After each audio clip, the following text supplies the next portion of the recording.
Thank you sir. ఆ తర్వాత మా ప్రొడ్యూసర్ శిరీష్ గారిని మాట్లాడవలసిందిగా రిక్వెస్ట్ చేస్తున్నాం. ఆ ప్రొడ్యూసర్ కమ్ డిస్ట్రిబ్యూటర్ అందరు ఇక్కడ చాలా కమ్లే ఉన్నారు కదా సార్. Good evening. ఇంతటి సక్సెస్ని ఇచ్చిన ఫస్ట్ మా అనిల్కి థ్యాంక్ యూ వెరీ మచ్. ఎప్పుడు మాతో ఇలాగే ఉండాలి, ఇలాగే డిస్ట్రిబ్యూటర్ని హ్యాపీ చేస్తూ మనం ఇలా సినిమాలు తీస్తూనే ఉండాలి. Thank you. మా సంస్థ మొదలు వచ్చింది డిస్ట్రిబ్యూషన్ నుంచి. ఒక 20 years బిఫోర్ డిస్ట్రిబ్యూటర్కి ఉన్న వాల్యూ ఈరోజు లేదు. ఒక డిస్ట్రిబ్యూటర్కి రెస్పెక్ట్ లేదు, ఒక డిస్ట్రిబ్యూటర్కి గౌరవం లేదు. ఇలాంటి సమయంలో డిస్ట్రిబ్యూటర్ తలెత్తుకునేలా చేసిన సినిమా సంక్రాంతికి వస్తున్నాం. ఇవాళ ఈ డిస్ట్రిబ్యూటర్లు అందరూ వచ్చి ఇలా కూర్చొని చూసి చాలా రోజులైంది. డిస్ట్రిబ్యూటర్లు ఇంటర్వ్యూలు తీసుకొని మీడియా చాలా రోజులైంది.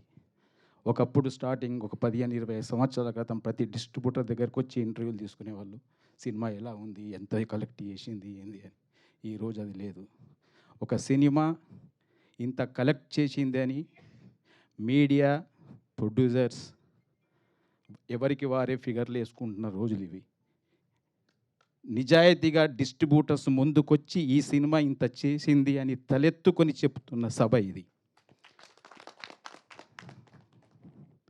Thank you. ఫస్ట్ మా సంస్థ నుంచి ఒక 2-3 years నుంచి అంతగా విజయాలు లేవు, సక్సెస్ లేవు. కానీ మీతోనే ఉన్నాం, మీతోనే ఉంటాం అని మాతోనే కష్టాల్లో సుఖాల్లో ఉన్న మా ఎల్వీఆర్ గారు, మా హరి, మా శోభన్, వీళ్ళంతా ఇప్పుడు కొత్తగా వచ్చిన డిస్ట్రిబ్యూటర్స్ ఈ సినిమాతోనే. కానీ వీళ్ళు మాత్రం మాతో 20 yearsగా ట్రావెల్ అవుతూనే ఉన్నారు. కష్టాల్లో ఉన్నారు, సక్సెస్లో ఉన్నారు. మేము బాధలు పడుతూ ఉంటే వాళ్ళు బాధలు పడ్డారు, అయినా మమ్మల్ని వదులుకోలేదు. ఈ మధ్య కాలంలో చాలామంది మాతో వచ్చారు, సక్సెస్ లేక మమ్మల్ని వదిలి వెళ్ళారు. కానీ వీళ్ళు మాత్రం వెళ్ళలేదు, ఇలాగే ఉన్నారు. Thank you very much. మిమ్మల్ని ఎప్పుడు మేము హత్తుకొనే ఉంటాం. మేము ఇండస్ట్రీలో ఉన్నన్ని రోజులు మిమ్మల్ని వదులుకోం, మీతో దూరం కాం. Thank you very much. Thank you sir. Thank you so much.